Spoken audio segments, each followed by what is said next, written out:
Quarterback contracts are beginning to get out of hand. It's honestly just turning into a game of leapfrog. Whoever's turn it is to get a new contract is going to become the highest paid player in NFL history, only to be passed in a couple of months or weeks by the next quarterback who's due for an extension. Most recently, we saw Jared Goff become the highest paid player in NFL history, only to be passed by Trevor Lawrence a month later. And now with quarterbacks like Jordan Love, Tua Tagovailoa, and Dak Prescott needing new contracts, many are speculating that these deals might break the $60 million per year mark. In this video, I'll tell you how and why the NFL's quarterback market became this out of control and whether or not the league can do anything about it. It all started before the 2020 NFL season when Patrick Mahomes signed his record-breaking 10-year extension worth up to $450 million.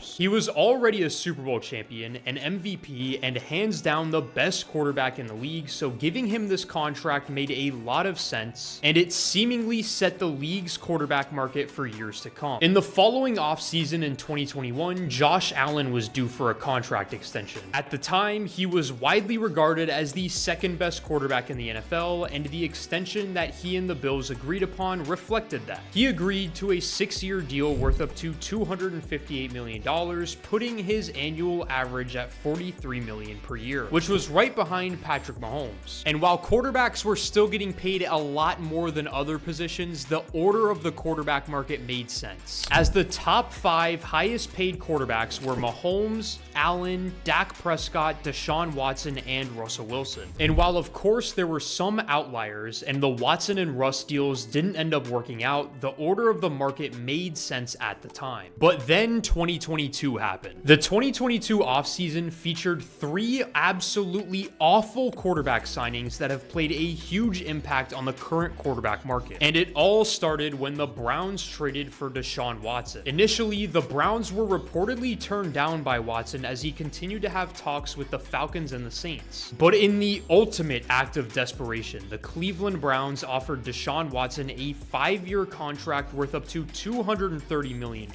And not only that, they made it fully guaranteed. And for context, Watson had missed all of 2021 and was facing suspension in 2022 due to his legal troubles. Then when he finally played in 2022, he vastly underperformed. Then there was Russell Wilson, who signed a deal that was paying him $49 million per year before he ever even played a single snap in a Denver Broncos uniform, and despite having 1 playoff victory since the year 2017. Obviously, we all know Russell Wilson played like absolute garbage in his first season in Denver, and after only 2 seasons, he was released by the Broncos. And the other awful extension of 2022 was Kyler Murray's deal that now pays him up to $46.1 million per year. Despite being a 2-time Pro Bowler in his first 3 seasons, Kyler Murray only took the Cardinals to the playoffs once and suffered an embarrassing defeat against their division rival LA Rams in the wildcard round. Up to that point, he had a losing record as a starter, but the Cardinals felt like they had seen enough to sign Kyler Murray to a 5-year deal worth up to $230.5 million.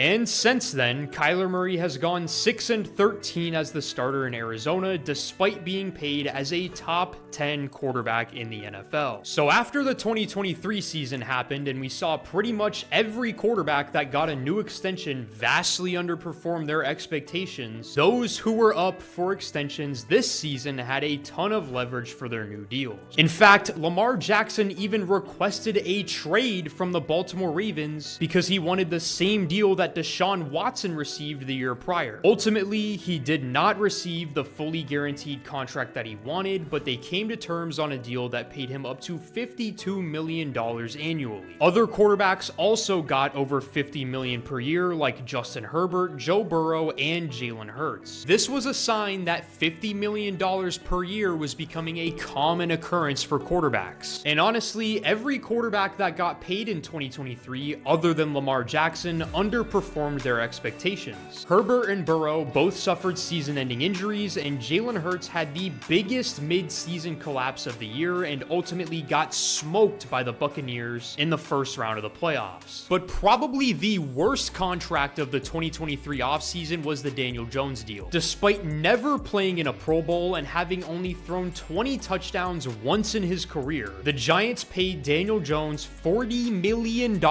per year. And let's be honest, Daniel Jones never has been or will be a good NFL quarterback. He has not even come close to performing like a quarterback that was taken in the top 10 of the draft. And he's never even been a top 20 quarterback in the league. The problem with the Daniel Jones deal wasn't just that they're nearly paying him as much as Patrick Mahomes, it's that they gave Jones this contract and lowballed their best offensive player in Saquon Barkley, which now has caused him to leave and go to the Eagles in free agency. And now this offseason, it's been Jared Goff and Trevor Lawrence that have gotten big extensions. And I'd say Goff's was somewhat deserved. Even though he isn't one of the elite quarterbacks in the league, he is certainly a top 8 to 12 quarterback and just brought the Lions to the NFC Championship game. Trevor Lawrence's contract, on the other hand, was a little bit of a head scratcher because he's had some extreme highs and lows so far in his career. But as we've seen in the case of Justin Herbert, you can get paid $50 million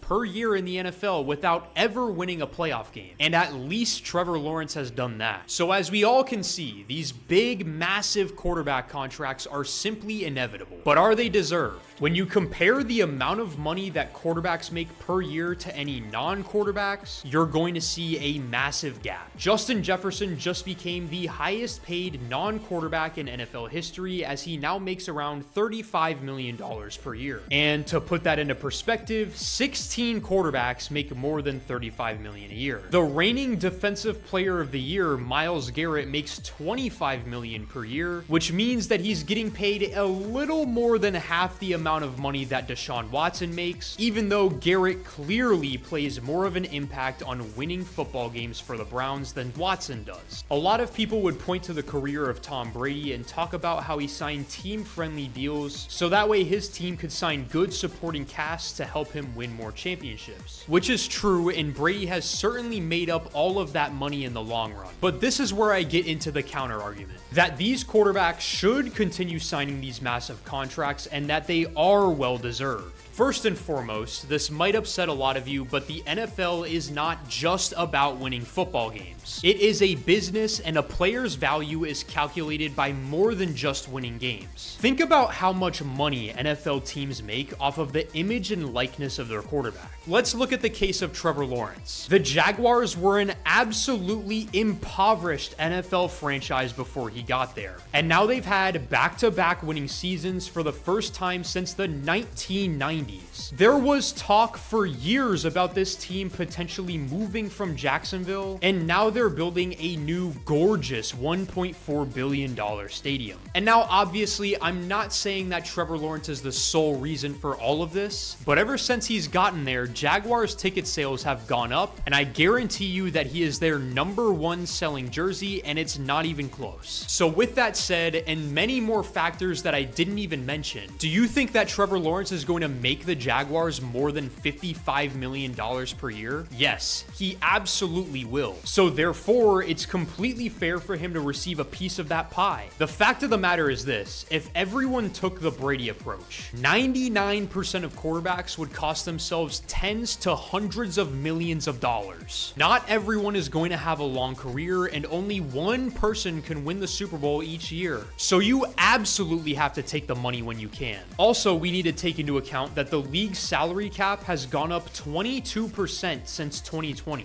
This is a massive increase, which means we're going to see a spike in the amount of money players are making since teams are simply just able to pay them more. The problem is the owners have lost all leverage when it comes to quarterback contracts. The players and their agents know the amount of value that they provide to their teams. And now there's been a couple of huge contracts that have gone to players who were underqualified and have underperformed, which gives them even more leverage in negotiations. The owners are also terrified of letting their quarterbacks test free agency because they are so scared of downgrading. If the Lions didn't pay Jared Goff, who would they be able to get that's as good or better than him? And it's the same question for every team. If not Trevor Lawrence, then who? If not Tua, then who? If not Dak or Jordan Love, then who as an organization are you going to get that you know for a fact is going to be better than their predecessor? The only way the owners can gain leverage back is if they all put their foot down and say, we are not paying a quarterback above a certain percentage of our salary cap. If they don't do this, the quarterback market is simply going to look like the way it is and the way it has looked for a very long time. And given the trend of how much the salary cap continues to go up, the quarterback contracts are only going to get larger. Now, do I think that every quarterback contract ends up being a great one? Absolutely not.